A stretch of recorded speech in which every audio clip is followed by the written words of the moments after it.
मैं दुर्गेश सिंह अपने सभी व्यूअर्स का हार्दिक स्वागत करती हूं आपके अपने ही यूट्यूब चैनल में।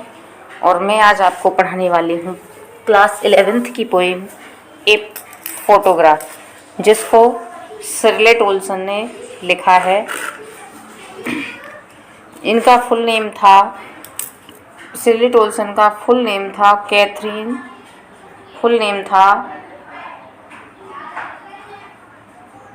कैथरीन शिरले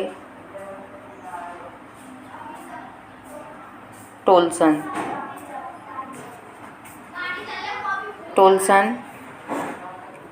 इनका जन्म 20 मई 1924 को हुआ था। बॉर्न ऑन 20 मई 1924 और स्थान था Henley on Thames. Henley on Thames United Kingdom में था। ये यूनाइटेड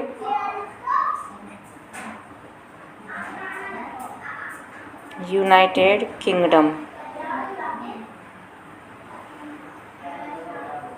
में था। इनकी मृत्यु सितंबर 2018 में हुई थी। इनकी death died on September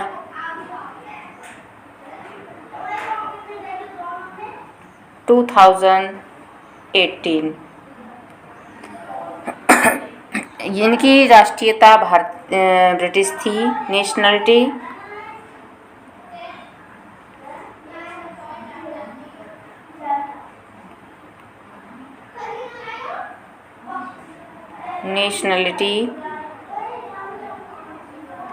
British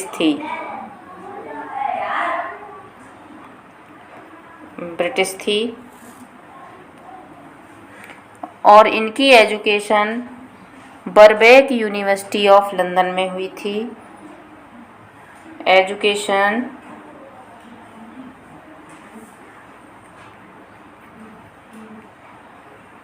बरबैक university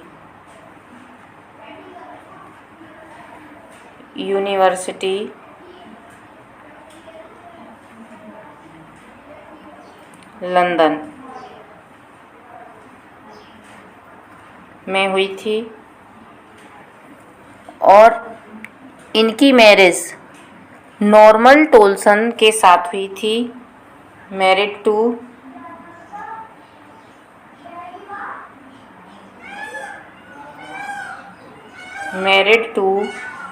Norman Tolson TOULSON।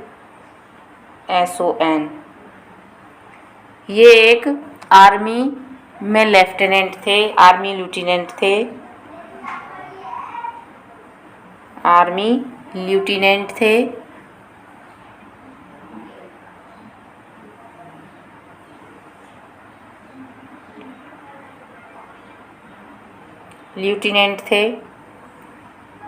इनकी मैरिज 1944 में हुई थी। इनका डाइवोर्स हुआ था 1951 में। 1951 में इन्होंने डाइवोर्स ले लिया था। ये तो था हमारे पोएट का इंट्रोडक्शन। अब आइए पढ़ते हैं हम पोएम को कि इस पोएम के माध्यम से पोएट हमको क्या बताना चाह रहा है। इस पोएम में पोएट हमें अपनी माँ के बारे में बताता है, और इसमें उस समय का वर्णन है जब तक कि पोएट का जन्म भी नहीं हुआ था। और एक चित्र को देखकर कवित्री अपनी माँ को याद कर रही है, जब उसकी माँ अपने चाचा के साथ समुद्र के किनारे छुट्टियां मनाने गई थी, और इसको देखकर वह अपनी माँ की यादों में खो जाती है। द कार्डबोर्ड शोज मी। अब हम लाइन बाय लाइन समरी पढ़ेंगे इन पोएम की। The cardboard shows me how it was when the two girl cousins बहन पेडलिंग। अब इसमें पोएटेस कहना चाहती हैं कि गत्ते के ऊपर लगा हुआ चित्र, the cardboard shows me how it was. Cardboard होता है गत्ता, शोज मी दिखाता है कि गत्ते पर लगा हुआ फोटोग्राफ मुझे दिखाता है कि हाउ इट वाज, कि ये कैसा था, ये दृश्य कैसा था। उस फोटो पे लगे हुए चित्र के बारे में इशारा करते हुए बताता है कि ये चित्र दृश्य कैसा था। When the two girl cousins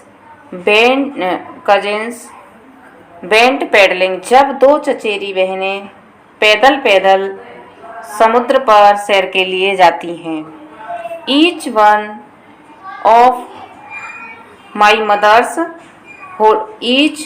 holding one of my mother's hand,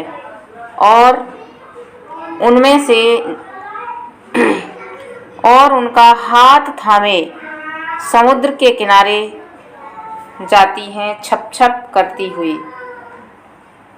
मेरी माँ का हाथ थामे हुए जाती हैं। And she the big girl, यहाँ सी पोएटेस की माँ के बारे में कहा गया है कि शी यानी पोएटेस की माँ उनमें सबसे बड़ी थी। सम 12 years ago, लगभग 12 साल की थी वो, लगभग 12 साल थी, 12 साल की थी। All three stood still to smile through their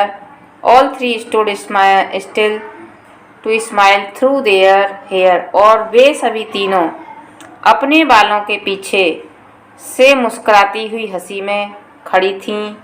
at the uncle with the camera, और उनके अंकल के कैमरा के सामने, उनके अंकल के पास कैमरा था और उस कैमरा के सामने फ़ोटो खिंचवाने के लिए वे तीनों अपने बालों में से झांकती हुई हंसी को लिए खड़ी थीं। ये है हमारा एक पैराग्राफ। नेक्स्ट पढ़ते हैं आगे कि a sweet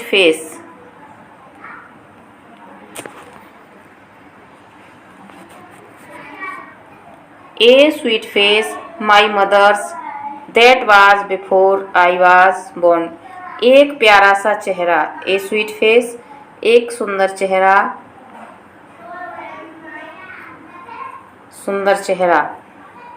my mother's that was before I was born, कि एक सुंदर चेहरा जो मेरी माँ का था मेरे जन्म होने से पहले, जब तक मैं पैदा भी नहीं हुई थी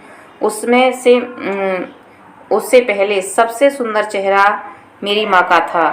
पोएटेस कहती है कि मेरी माँ का चेहरा सबसे सुंदर था। And the sea which appears to have changed less, और समुद्र आज जो कि थोड़ा सा बदल गया है, ज़्यादा तो नहीं बदला लेकिन थोड़ा बहुत बदल गया है। Vast there terribly transient feet, transient होते हैं नासवान, नश्वर या नाशवान, और टेरेबली अत्यधिक। तो समुद्र ने मेरे जो अभी तक थोड़ा बहुत बदला है मेरी माँ के वो नासवान पैर धोए होंगे। नेक्स्ट पैरा की तरफ चलते हैं। सम 20-30 years later,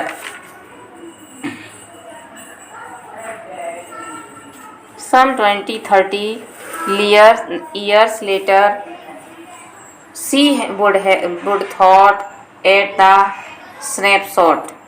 See Betty, she would laugh at Betty and Dolly, she had say, and look how they dressed us for the beach. The sea holiday was her past, mine is her laugher. Both worry with the labored ease of loss.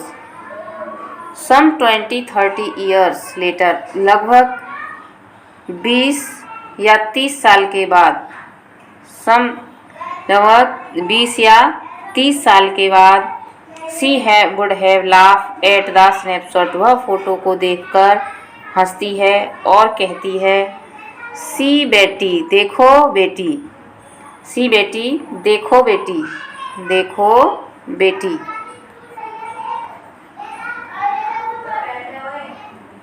और Dolly and Dolly, बेटी और Dolly she had से and look how they, कि देखो डॉली बेटी dressed us for the beach, कि समुद्र के किनारे जाने के लिए हमें कैसे कपड़े पहनाए गए थे। सी हैड से वो कहती है वुड हैव से कि समुद्र पर जाने के लिए हमें ड्रेस्ड अस फॉर बीच, समुद्र पर जाने के लिए हमें कैसे कपड़े पहनाए गए थे। The C holiday was her past, समुद्र के किनारे का वह अवकाश समय उसका पास्ट यानी अतीत, पास्ट बोलते हैं अतीत को, कि समुद्र के किनारे का वह समय उसका अतीत था यानी भूतकाल था, अतीत था। माइन इज हर लाफर, और उसकी वह हंसी आज मेरा अतीत है। उस समुद्र पर बिताया हुआ समय मेरी माँ का पास्ट था और मेरे द्वारा हंसना वो आज मेरा अतीत है। Both were with the laboured ease of loss, तो दोनों ही अपने अपने नुकसान को आसानी से भुलाने की विडंबना की स्थिति में हैं, दोनों ही आसानी से उसको भुला नहीं सकती हैं। नेक्स्ट है paragraph. Now she has been dead nearly as many years, और अब जबकि कई वर्ष बीत गए हैं, उसे मरे हुए कई वर्ष बीत, now she has been dead, जबकि उसको मरे हुए कई वर्ष बीत गए हैं। एज दैट गर्ल लिव्ड, जितने वर्ष वह फोटो में दिखाई देने वाली लड़की जीवित रही, अर्थात फोटो में उसकी जो उम्र थी यानी लगभग 12 वर्ष, इतने ही वर्ष उसको मरे हुए बीत गए हैं। And of this circumstances there is nothing to say all its silences, कि अब कहने के लिए कुछ भी शेष नहीं रहा है, अर्थात मेरी माँ की मृत्यु ने मुझे भी शांत कर दिया गया है और अब मैं कुछ भी कह नहीं पा रही हूँ, इसकी मुझे शांति मुझे खामोश कर देती है और मैं खामोश हूँ।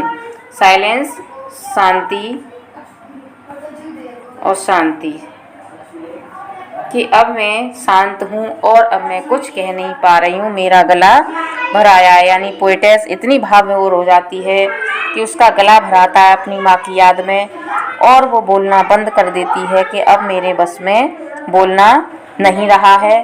वो अपनी माँ की याद में इतनी भाव विभोर हो उठी है कि बोलना असंभव हो जाता है। कभी कभी आपने देखा हो अत्यधिक दुख में और खुशी में हमारा गला इतना भर जाता है कि हम एक वर्ड भी नहीं कह पाते। तो आज वही स्थिति हमारी पोएटेस की हो गई है और वह अपनी माँ को याद करते करते हुए इतनी भाव विभोर होती है कि वह एक वर्ड भी बोल नहीं पा रही है और एकदम शांत हो जाती है। इसी के साथ हमारी पोएम समाप्त होती है। मिलते हैं अपने अगले वीडियो में। Till then bye bye. अगर पोएम आपको समझ में आई हो, इसका एक्सप्लेनेशन आपको अच्छा लगा हो तो ज़रूर वीडियो को लाइक करें, चैनल को सब्सक्राइब करें और शेयर करें। धन्यवाद। क्योंकि जब आप लाइक और सब्सक्राइब करते हैं तो थोड़ा हमारा भी मनोबल बढ़ता है कि शायद आपको वीडियो अच्छी लगी है। अगर आपके काम की होगी तो आप ज़रूर सब्सक्राइब करेंगे, अगर आपके काम की नहीं है तो बेशक आप इसको लीव कर दें, हमें कोई शिकायत नहीं है। लेकिन अगर आपको थोड़ी भी समझ आई है तो प्लीज़ चैनल को सब्सक्राइब करें, जिससे कि हमें आगे और वीडियो बनाने के लिए कुछ मार्गदर्शन मिले। धन्यवाद।